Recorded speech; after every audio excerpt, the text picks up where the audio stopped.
त्रिशक्तिवद पुरुषों,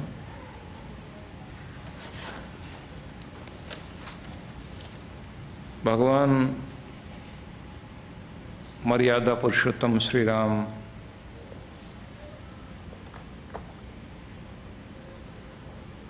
एक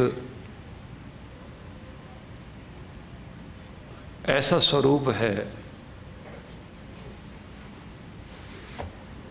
जो भारत के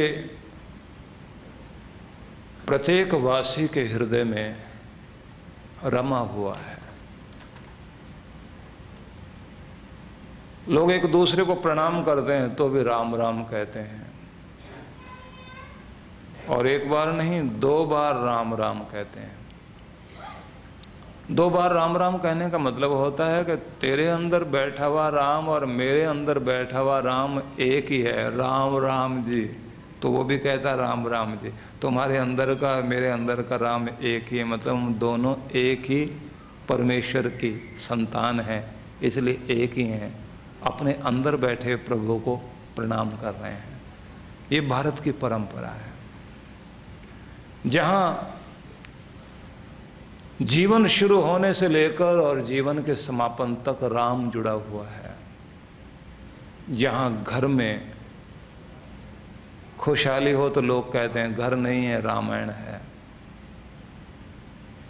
जहां भाइयों के प्यार की बात अगर आती है तो भरत और राम के प्रेम की बात कही जाती है। जहां पति पत्नी के प्रेम की बात कही जाती है तो सीता और राम के प्रेम की बात कही जाती है। जहां पिता और पुत्र के प्रेम की बात कही जाती है तो राम का अपने पिता के प्रति प्रेम और पिता का अपने राम के प्रति प्रेम, कि राम चला गया तो दशरथ भी नहीं रहे।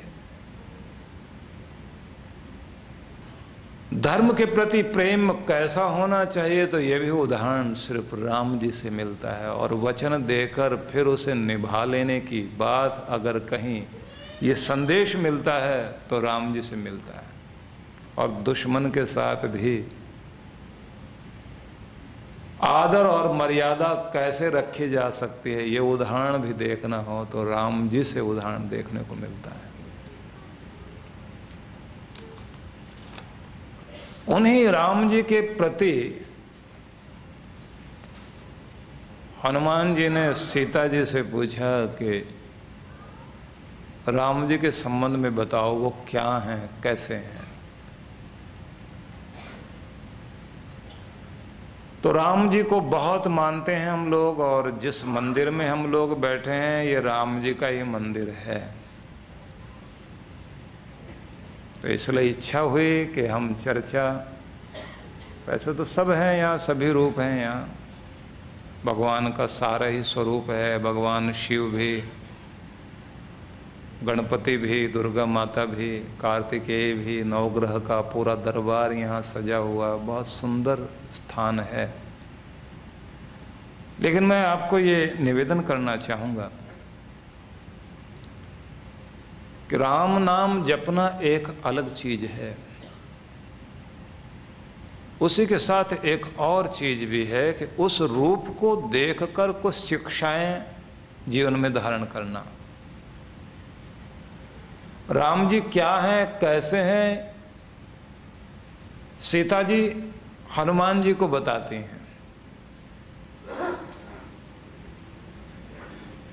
कि मेरे राम में क्या है, उनका व्यक्तित्व क्या है, उनका स्वरूप क्या है। तो मैं चाहूंगा कि वो शब्द आप और हम सब मिलकर उच्चारण करें।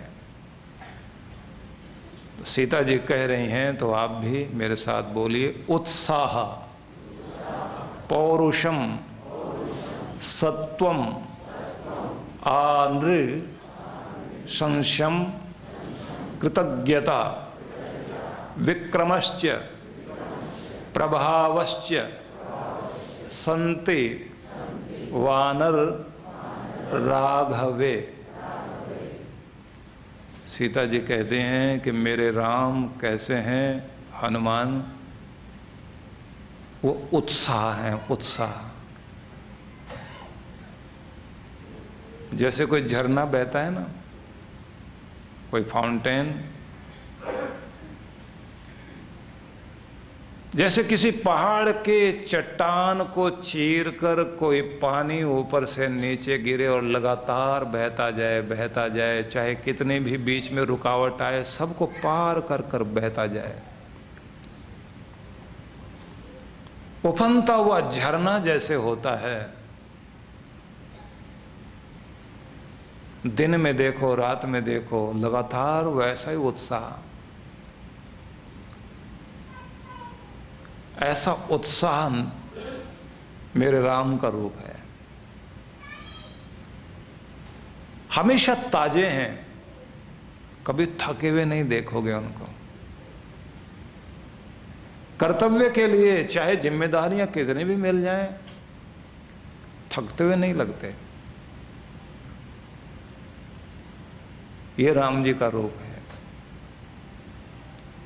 तो याद कीजिए इस रूप को, हमेशा ताजे बने रहो। वही सूरज रोज आता है लेकिन फिर भी ताजा बनकर आता है, वही फूल रोज खिलते हैं फिर भी ताजे बनकर खिलते हैं, वही चांद रोज अपनी चांदनी लेकर आता है लेकिन जब भी आता है तो नई ताजगी के साथ आता है। वही सवेरा रोज होता है लेकिन हर सवेरे में ताजगी है। हवाओं में वही जिंदगी देने वाली रवानियत है। एक इंसान है जिसमें बासीपन आने के साथ उसकी ताजगी खत्म होती रहती है, और खुद में तो आती है, इसके रिश्तों में भी पुरानापन होने के साथ साथ ताजगी नहीं रहती, बासापन होने लग जाता, ऊब होने लगती।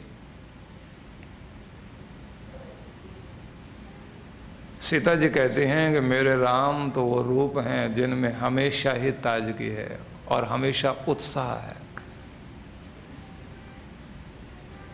उत्साह कभी ढीला नहीं पड़ता। तो मैं ये कहूंगा, अगर राम को हम मानते हैं तो इस बात को याद रखें, हमेशा ताजे बने रहो और हमेशा उत्साही बने रहो। खुद उत्साह में रहो और दूसरों को उत्साह में भरपूर कर दो। न खुद आलसी रहना और न दूसरों को आलसी बनने दो। किसी ने यह कहा है कि आलसी आदमी अगर तुम्हें कहे ना, मैं तुम्हारा ये कर दूंगा वो कर दूंगा, तुम्हारा बहुत बुरा कर दूंगा, तो डरने की जरूरत नहीं, वो कुछ करने वाला नहीं।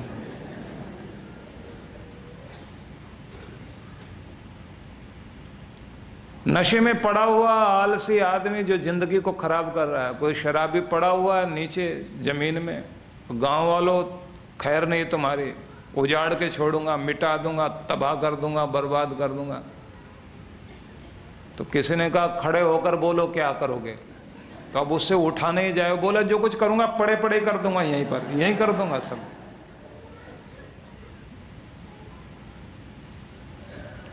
तो जिनके अंदर आलस्य है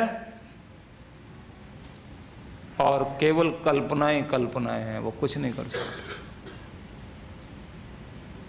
जो कर्मठ है, उत्साह से भरा हुआ है, उनसे डरो, वो कहे भी नहीं तो भी बहुत कुछ कर देंगे।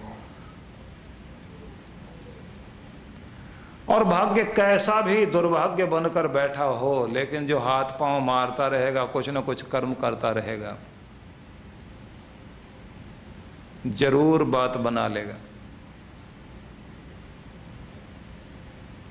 दुर्भाग्य का पहाड़ कितना भी मजबूत और कितना भी डरावना क्यों ना हो, लगातार कर्म करते रहना। चींटियों को देखिए, छोटी छोटी चींटियां कितनी गति से काम करती हैं।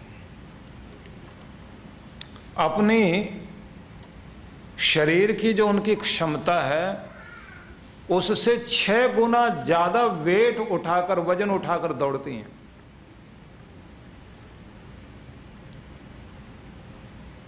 अद्भुत क्षमता है भगवान ने दी हुई।